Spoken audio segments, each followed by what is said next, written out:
Friday afternoon, folks, down here in downtown Honolulu and every place else in the state of Hawaii. We're at the Think Tech studio in downtown again. Ted Ralston, your host on Where the Road Leads, our weekly show where we look at the intersection between technology and life and the quality of life here in Hawaii. Technology, in this sense, is the art of solving problems. We got three excellent people here who are part of the problem-solving equation, so to speak. And let's just get to our guests right away. First of all, and by the way, this is unscripted, unrehearsed, as you know, and we try to put people together who maybe haven't met each other before, so that's exactly what we're doing here, exploring new directions and where we all might go in technology. Ross Mukai on the end. Ross Mukai is from Maker's Space Oahu, and we'll get into that in a minute. We have Alan Solidum.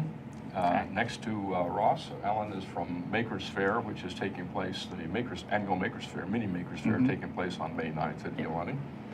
And we have Salcido, also known as Ryan Solico. If you see him in the street somewhere in uniform, it'll say Ryan or something like that, right?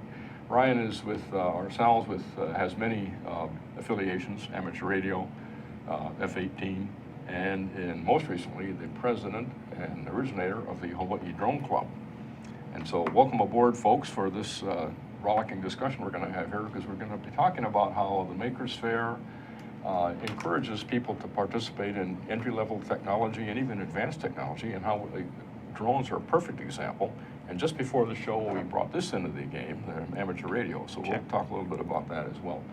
But because of the newness of this whole idea of Maker's Fairs and the maker spaces that are sort of a permanent occurrence of the opportunity for people to make things. That's the whole concept of making is different than kit building, for example. But let's talk about Maker's Faire to start with Alan, and tell us a little bit about Maker's Faire, how people can get involved, and what they might see at Maker's Faire when it's going to be and such. Sure. So Maker Faire is a place where makers can come together to educate and enlighten each other about just making things. Now we're not talking about homemakers fairs where we're going to knit quilts and this sort of thing. We're talking about something different, right? Well, it can be quilters as well. We actually do have some quilters coming out. It's actually just people who are interested in like how things are built or how things are made. We live in a society where a lot of things are purchased and it's a black box and we don't know what happens inside of it. So makers are really people who are really interested in like how those things work and maybe even like making it better, bring it to the next level. And so Maker's Faire is a place where this community can come together and kind of show off the things that they've been working out throughout the year. It's also a good place for like different makers from different backgrounds to come together and really share with each other what they've been doing. So, cool, and then school kids and school teachers and this sort of thing can get involved and find a place where kids are interested in science, technology, engineering, and math can find some peers. We definitely, we're having an Iolani, like you said, on May 9th between 12 to 5. And it's, we have students from Punahou coming out, Kalani High School. Last year we had students from Roosevelt. So there's a lot of schools that come out to be part of this. There's lots of students from like robotics clubs, or like robotics is really big in like a lot of high schools, so they come out and show like a lot of things that they've been working on throughout the past year. Cool, so let's talk about one of those aspects of robotics that's very interesting on this show. In fact, that's how this particular show got started about a year ago. After last Maker's Faire and after on conference, we had a lot of interest in UAVs or drones or remotely piloted aircraft, whatever you want to call them. And that's how we've been focusing this program for some time. So drones are going to be a big part of the Maker's Faire. Yeah, we have one on the table. We have a droney on the table. Exactly. Three of them. I'll let Sal talk more about it, but we were really excited because this year we were able to secure the gym for entire use just for drones. Last year we did, like, as you came out to help out for Maker's Faire, we wanted to fly the drones, but it was really windy.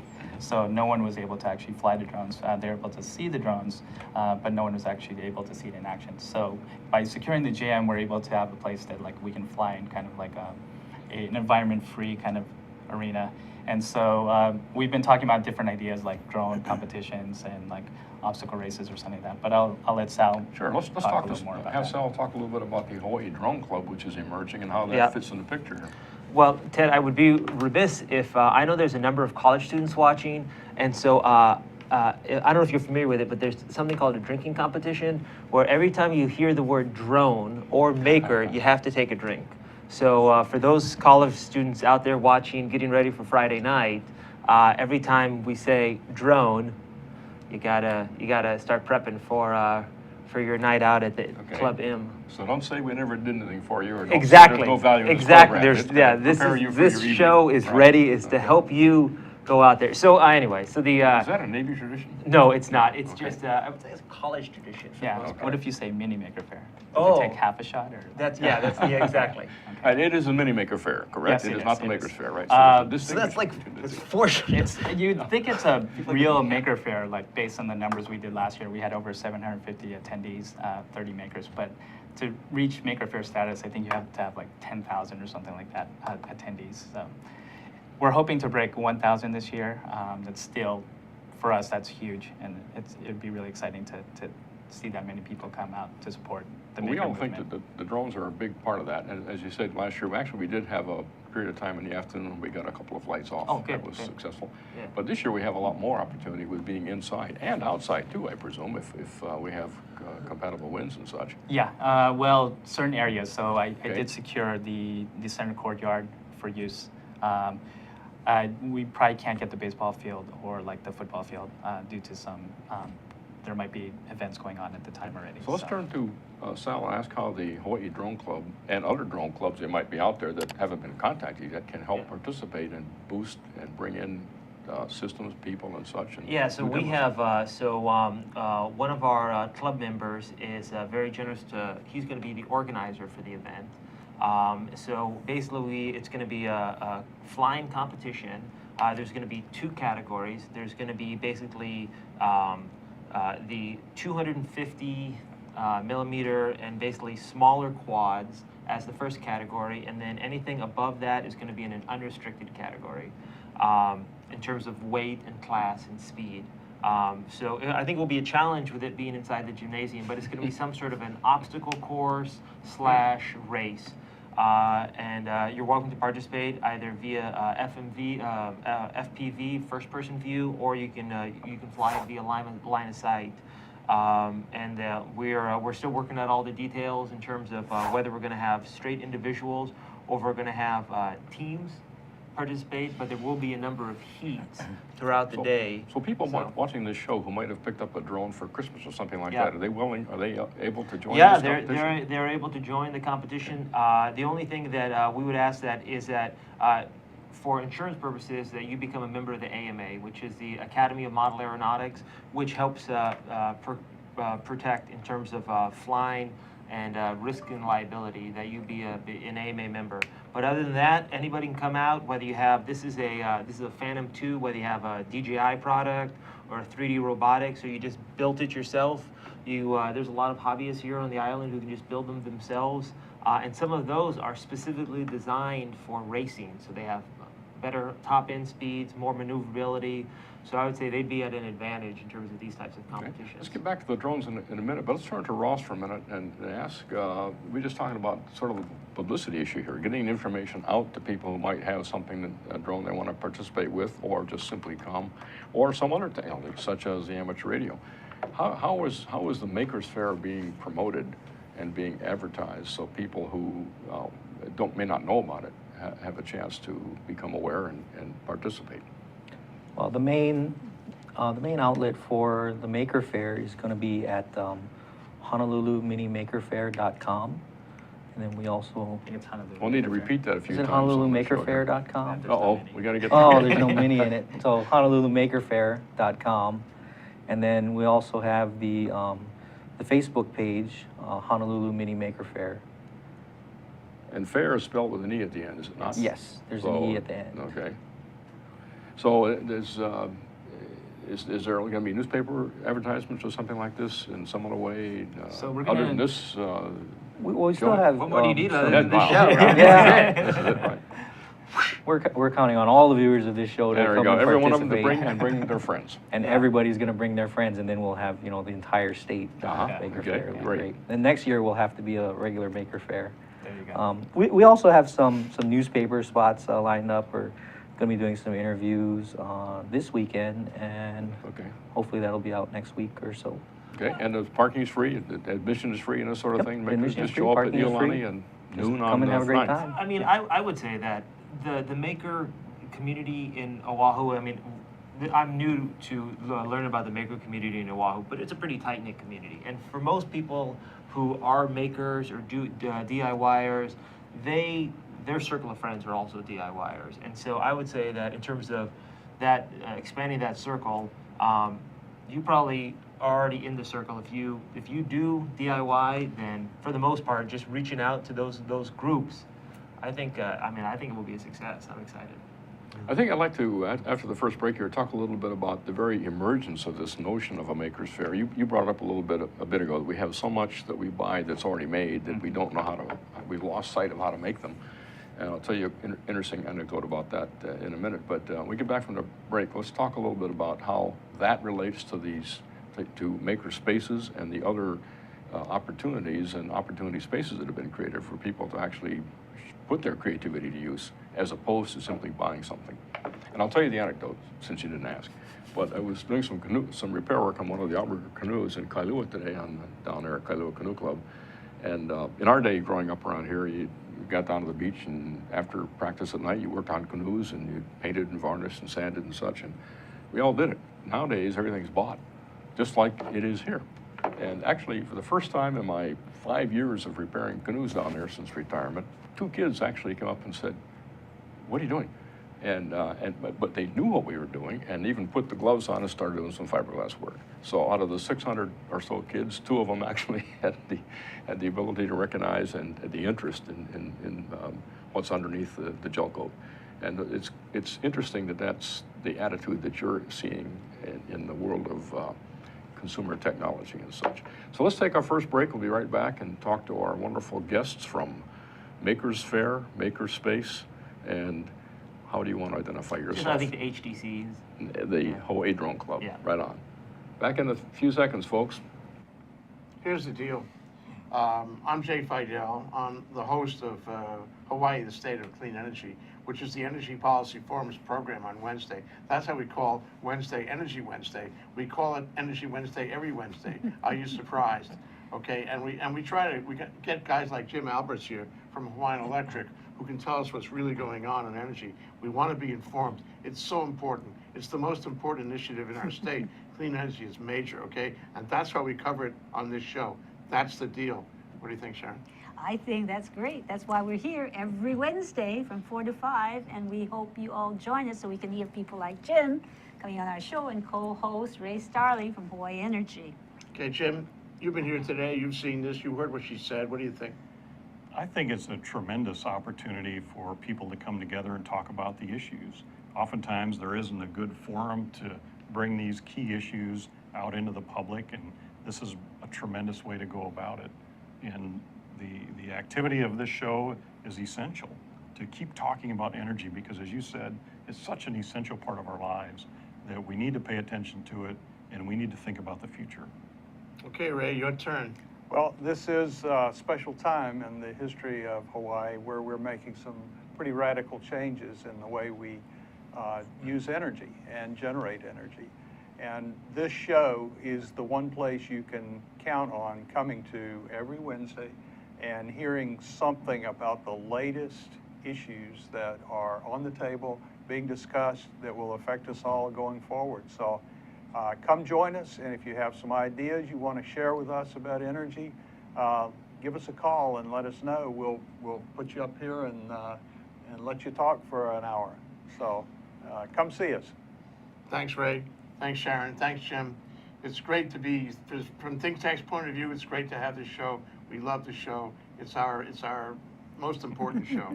So come around and listen to us 4 to 5 on Wednesday. Thanks a lot. Bye. Aloha. Hello. Friday afternoon, once again in downtown Honolulu, folks. Ted Ralston here with our panel of experts from the Makers Faire, the Maker Space, and the Hawaii Drone Club. We have Ross Mukai, we have Alan Solidum, and we have Salcido sitting next to me here. We're just talking about the Makers Faire on the 9th of May at Iolani. We'd like to have everybody who has an interest in making something, meeting makers, understanding how systems are designed and produced, even at the component level, will be the types of things that'll be available for people to participate in at the Makers Faire. Plus, if you've got drones, amateur radio, or something that would add to the atmosphere and add to the understanding, need to make connections with the two gentlemen here from Makers Faire and get a table and come on down, set something up. So we're talking about the really interesting part to me, of course, and to a lot of us is the drone aspect, and that's getting very large. At this point in time, we've got the Hawaii Drone Club. I saw another drone group on the agenda. Yeah, we actually have, I believe it's 3 drone groups that are coming out to be part of the Maker We could Faire. have like hardware wars in the sky here, couldn't we? Maybe. Are some of these armed? There's an underground drone fighting club here on Okay. Oahu that is just Okay. emerging. You're not supposed to talk about that. Yeah, Oh. it's first rule. Okay, all right. Okay, get them and in by the there way, anyway. drones. So what do people do in terms of if they've got a drone, they want to be part of this? We have to have some basic level of understanding or safety or performance or training or something to allow them to qualify to be in the exercise? To do the competition? Yeah. We haven't really thought that part through yet, but I would say that it would be some sort of flying proficiency that we would do before the competition, just to make sure that everybody's safe. The number one thing for when you're out there flying is that you're flying out there in an enjoyable manner, but you're doing it safely, you know? So, I mean, that's the big thing for just having the whole club in general, is we want to promote responsible, safe, enjoyable use of drones in Hawaii. And so a lot of that is doing it safely, especially, you know, flying around the airport or with the helicopters.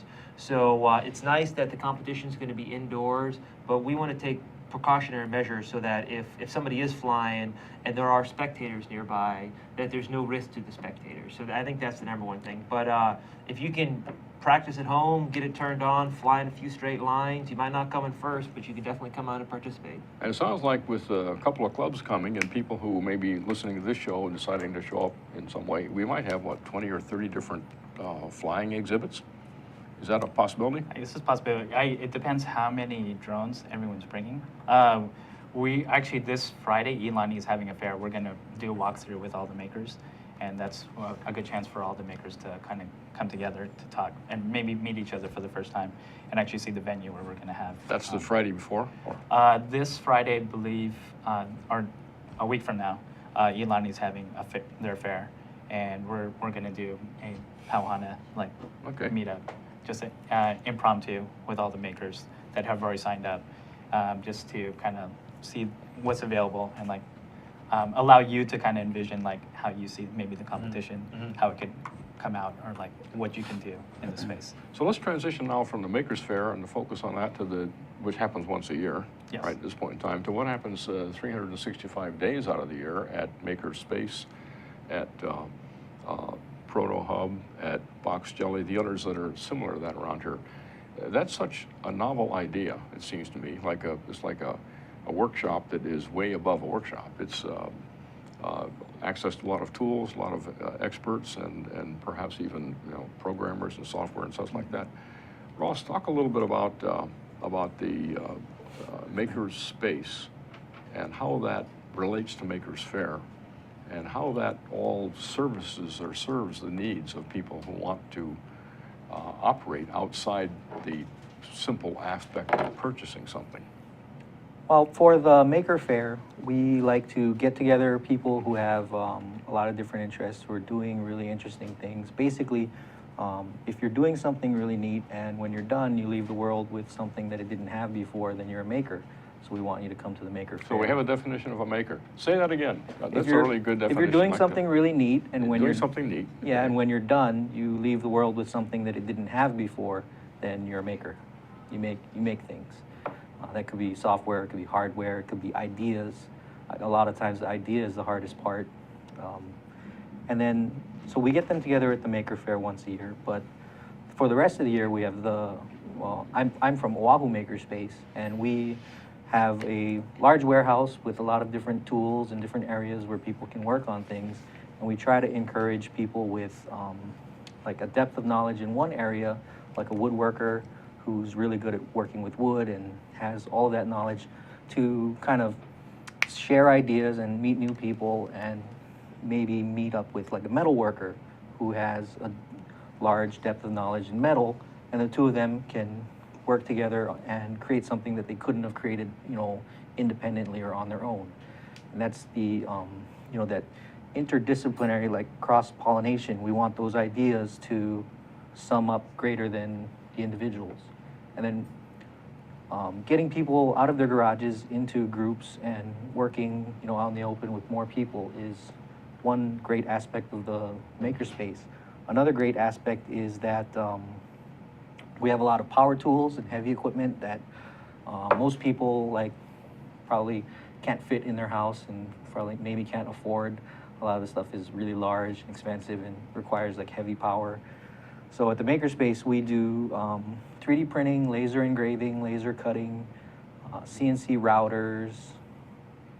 We've got electronics, vinyl cutters, sign making, stickers, blacksmithing, knife making, engraving, woodworking, painting, welding, blacksmithing. Yeah. That's pretty incredible. Lots and lots of stuff. Sounds like a great place to take a kid. Yes. Oh, And my you offer goodness, yeah. childcare, of course. No, we Just let them play keep with the all we keep the under 18s on the second floor where all the heavy power tools are not. Oh, well, that's So where all we the knives do- are. So this sounds like a pretty large place you've got. It's kind of large. We're down by the Nimitz McDonald's. We got about 5,000 square feet. And then there's Box Jelly, which is not far from the middle of town here. It's over in Kaka'ako. Yeah, And yeah, yes. I've been through it once. It has some similar aspects. It's got a lot of tools and a lot of space is distributed around. And So meeting Box Jelly spaces. is a co-working space, high capacity, which was another makerspace as well, was in the back there. And they also had tools. A lot of their community, high capacities community, focus on a lot of software development. So there's a lot of really awesome coders there.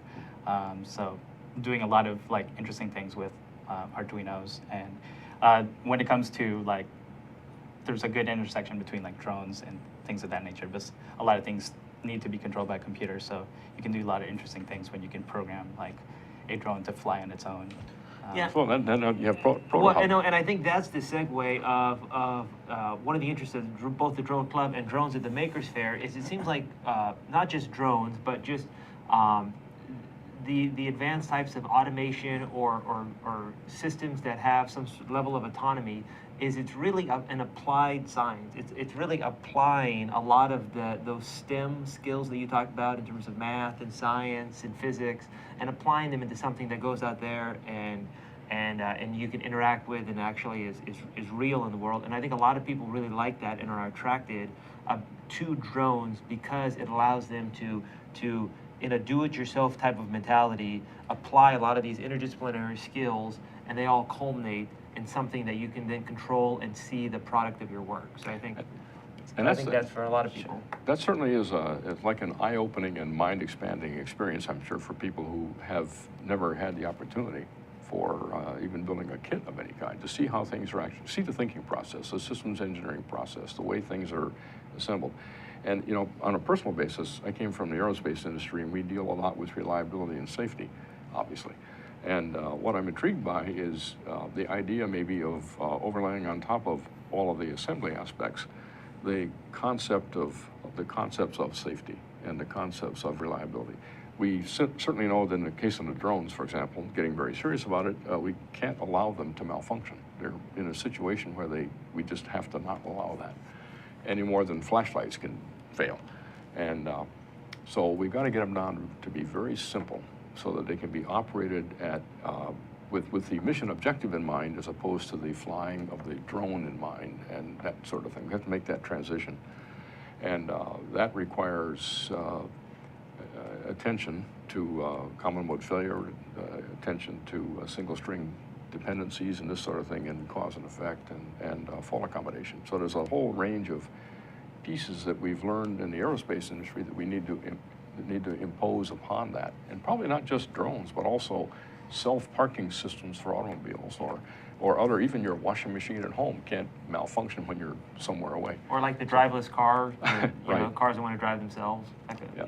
So there's this whole layer of the understanding of the system at an analytical level and how it can fail and how we have to protect against that. that we'll talk about in a minute, if you don't mind, after our next break. Aloha, I'm Hunter Hevlin, host of Sustainable Hawaii here at Think Tech Hawaii. You can tune in every week on Thursday at 2 p.m. to see interviews with sustainability professionals from around the state and even further abroad, learning about activities with water management, food security, waste management, and a whole host of other fascinating opportunities to get engaged with making a greener island. So if you're interested in making the transition from consuming individuals to communities of producers, check us out every Thursday. Inspired by an ancient culture, classical Chinese dance, vigorous physicality, timeless stories, 5,000 years of Chinese music and dance, Shen Yun presents authentic Chinese culture. Coming to Blaisdell Concert Hall, May 8th and 9th. Tickets at shenyun.com or call 808-792-3919. Aloha, my name is Paul Jackson, better known as PJ, and my local interest is in sports. I have my own sports radio show at KWAI AM 1080 that you can stream live. I also have my own website, pjsportsradio.com. We have live guests in studio, and we talk about discussions and topics that everyone wants to know locally here on the islands. We cover everything from surfing to basketball to whatever's going on locally, sports-wise. We try to do our best and cover the topics in depth as much as we can. Once again, thank you for joining PJ here on Hawaii Sports Update. Mahalo.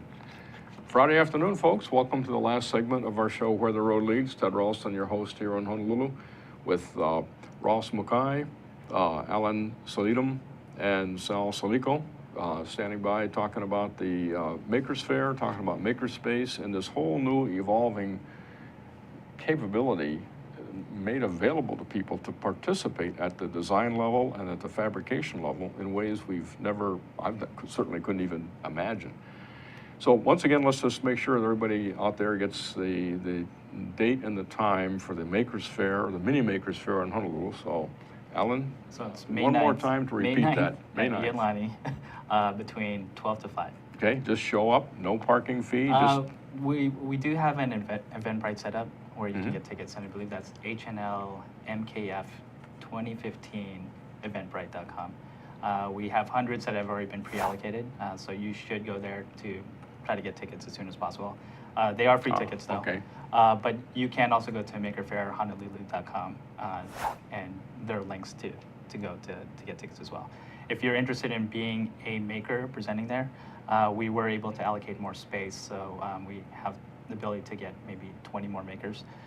So you can also go to the site to sign up as well, and if you want to volunteer, we would love to have some volunteers help out for some So of the you can events. use participants, you can use helpers, you can use more people who are makers, and you Yes. can use people who are wannabe makers. Yeah, so And, anyone who's just interested in this kind of Right. thing, just go to that site and just choose what you want to do. Choose And- your adventure. As Mini Makers Faire gains in volume, at some point in time it transitions into a Makers Faire. Yes. So talk a little bit about how that might take place here in Honolulu as we all do this right. That would be a big undertaking. It would take a much bigger team than we have right now. We have, like, on our committee, maybe about 6 to 8 people who are really the core part of the team. And to do a Makers Faire, I don't know the exact numbers, but I believe it's like in the tens of thousands, whereas we're hoping to break 1,000 in this So, Maker Faire. by comparison, I'm going to be flying out to San Mateo for the World Maker Faire at the end of May, and I think last year they posted the numbers. There were like 350,000 attendees at the city, was it county fair, I think? That's unreal. So, yeah, you're right. That's going to kind of swamp us and probably sink that half of the island if we were to pull that many people here Sure. all at once. But believe me, definitely other people do want to come to this Maker Faire. The person who helps run Maker Faire Global kept telling us, like, I wish you weren't a week before the San Mateo one or the San Francisco one, because I would definitely come out and help out. But of course, being in Hawaii isn't a bad thing as well. The fact that this is even in existence is, again, to me, very, very impressive, because somebody had the courage to go out and set these spaces up, create the events, and and then inspire folks to participate, as our drone example is right here. How did you hear about the Makers Faire? Well, so I've been following Maker probably for 6 or 7 years. They used to have a magazine, and there were some zines that were out a long time ago.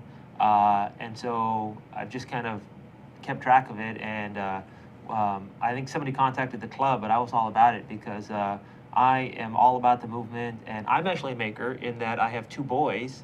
So I did something unique, and I made the world a better place. So I think that qualifies. That's something that the world didn't have before. Exactly. So, and I'm looking forward to in the future fostering the community, and so that they can come to. I mean, they'll come this year as well. Sure. Yeah. But so that as they get older, and that type of zen in the art of motorcycle maintenance, and really understanding what is inside something and how it works, is a level of curiosity I want to encourage in my kids. So I'm looking forward to going out, and I really appreciate them putting it on. So Yeah, Maker Faire was definitely a good event for families.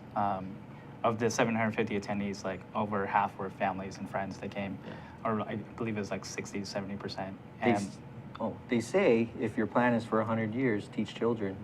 So make children, teach them, get them into science, get them into the application of it, and then, you know, by the time they grow up, they'll be inspiring even more people. Yep. And we'll be in a better place. Is there a vector or somewhat a way that the makers organizations in general can get into the schools and do programs for them, awareness shows or something like that, or awareness programs? Not currently, but I think we're making inroads into the education and getting more schools involved. I've worked with a handful of schools on small projects and things. It's hard for us, you know, personally for the Wahoo Maker Space, because I have a day job, so I open the shop up in the afternoons and evenings. And the shop is the Wahoo Maker Space. Wahoo Maker Space. But there is the Friends of Hawaii Robotics, which is also a complementary type of an organization that does encourage math and science in schools. And I know that they had their robot challenge at the Sheriff Center at UH a few months ago, and I went to it. And so that is there are other STEM types of programs that get kids into applying math and science in a practical way. And so, I don't, are they coming to the Makers Faire? we are reaching out to some of like the First Robotics group. Yeah. So we are doing outreach to a lot of the local robotics groups. Yeah. You know, I went to the Makers Faire last year, but I will tell you I did not understand all the intricacies of the background, how it came to be, and how it related to Maker Space and such. But I've got contacts in other places at Dennis Hirota at the Punahou Robotics Club, and people out at Winter Community College and such, and I'll just take it on myself to go ahead and make sure they're not aware of this and have a chance to come on down and participate. I mean, everything right now is being done word of mouth. It's very organic. That's what and it really helps. We're reaching out to our network, but our network only reaches so far. So when we talk to someone like you and you know someone else, I mean, that's another good way. Like you might not be the maker, but you know some makers who can come out and participate, or you know people interested in wanting to see these sort of events or wanting to even volunteer.